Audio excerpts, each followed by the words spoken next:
yeah, yeah, yeah, yeah, yeah. Ay, coming in, yeah, flex. I just wanna win, yeah. LABB, who we running with, yeah. 2, 2, 3, 3, I'm on 10 again.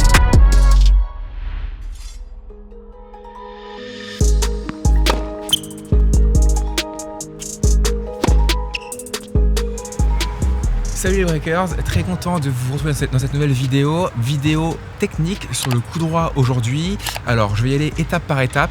Première étape, vous avez vu au tout début de mon geste, j'ai fait ce qu'on appelle un saut d'allègement et une reprise d'appui. Donc c'est le fait de faire un saut d'allègement ici et une reprise d'appui au sol pour avoir un bon ancrage, pour avoir ce qu'on appelle une reprise d'appui intelligente pour pouvoir partir à droite et à gauche rapidement selon ce que l'adversaire nous envoie comme balle en fait. Étape numéro 2, on va être ici et on va changer notre prise pour avoir la prise que vous faites d'habitude, donc une prise plus ou moins fermée, semi-fermée comme vous le souhaitez. Et en même temps qu'on change notre prise, on va tourner nos épaules à l'aide de notre main gauche qui nous aide. Normalement, on doit avoir cette main qui est relâchée. Cette main gauche va nous aider à tourner les épaules. Tête de raquette au-dessus de la main, d'accord. Vous pouvez voir chez Dimitrov, Roger ou peu importe, on a toujours la tête de raquette au-dessus ici, d'accord. Main ici relâchée avec votre prise semi-fermée. Main ici au cœur qui aide à tourner les épaules pour avoir une rotation des épaules et une amplitude idéale. Pas forcément maximum, mais idéale et optimale selon ce que vous sentez. Étape numéro 3, ça va être la mise à niveau. D'accord, donc on est ici. C'est quoi la mise à niveau? C'est on va mettre à niveau notre tête de raquette. Donc on est là et on va déjà lâcher la main gauche, voilà, pour que le roll de la raquette commence. Et la mise à niveau de la balle, puisque nous, comme idéalement, on va vouloir frapper la balle à hauteur de hanche, idéalement, d'accord. Donc hop, là, on va tourner, baisser la raquette, mettre à niveau de la balle et frapper la balle devant soi. Ça, c'est l'étape numéro 4, c'est frapper la balle devant soi. Ça, c'est un des points les plus importants en coup droit pour réussir son coup droit. Si on la frappe derrière, vous êtes sûr que la balle va aller faute sur votre droite. Si vous la frappez trop devant, la balle va forcément aller trop à gauche. Donc, idéalement, point de frappe devant soi, ici. Et ensuite, étape numéro 5, il faut qu'il y ait un accompagnement et un transfert de votre bras. Et ça, vous allez pouvoir vous aider avec vos jambes. Donc appui ouvert, voilà. Rôle des jambes va être important pour pousser, pour accompagner. On a de la force grâce aux jambes et après avec le bras.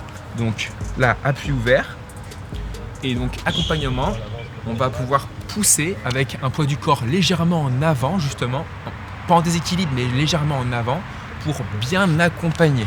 Et vous pouvez voir que chez les meilleurs joueurs du monde, ceux qui ont un énorme coup droit, Roger, Rafa, Del Potro, Alcaraz, ils ont un bras tendu à la frappe. Pas tous. Murray, par exemple, a un bras semi-fléchi. Moi, j'ai un bras semi-fléchi. Voilà. Ça ne veut pas dire que c'est pas bien, mais on peut quand même voir chez les gros coups droits, bras tendus. Donc là, voilà. Donc, pousser des jambes vers l'avant qui va vous aider à accompagner, à transférer le poids du corps vers la balle.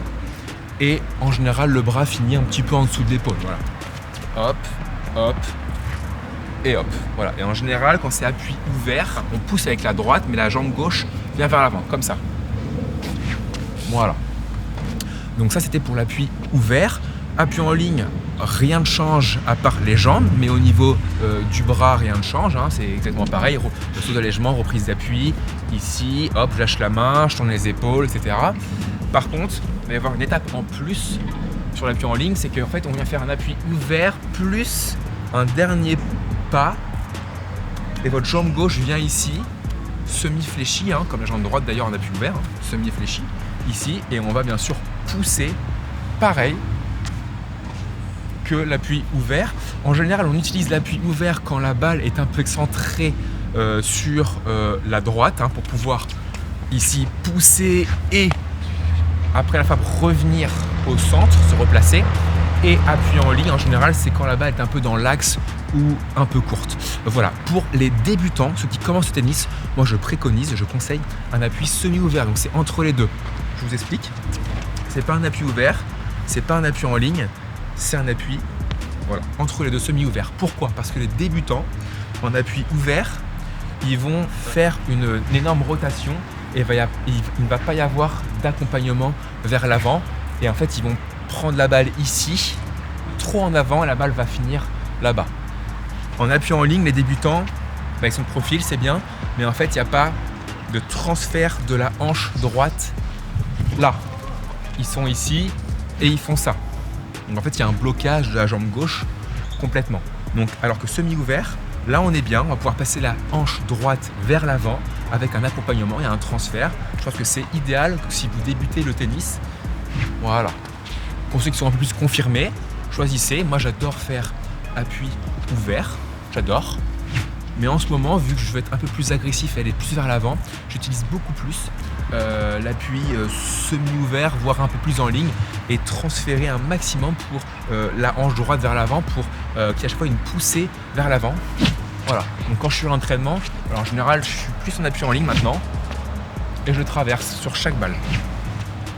Voilà, donc j'ai parlé des pieds, des jambes. Alors sur les pieds, pose du pied par le talon, c'est mieux. En appui ouvert, on pose le pied et on déroule le pied au sol. Voilà, c'est un peu mieux. Là. Évitez de faire cogner le pied. D'accord, un peu plus de fluidité. Donc j'ai parlé des pieds, des jambes, jambes semi-fléchies qui poussent, qui aident à la poussée.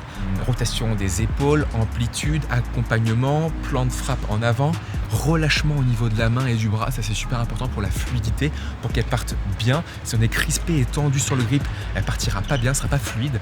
Donc relâchement, accompagnement, transfert. Et voilà les breakers.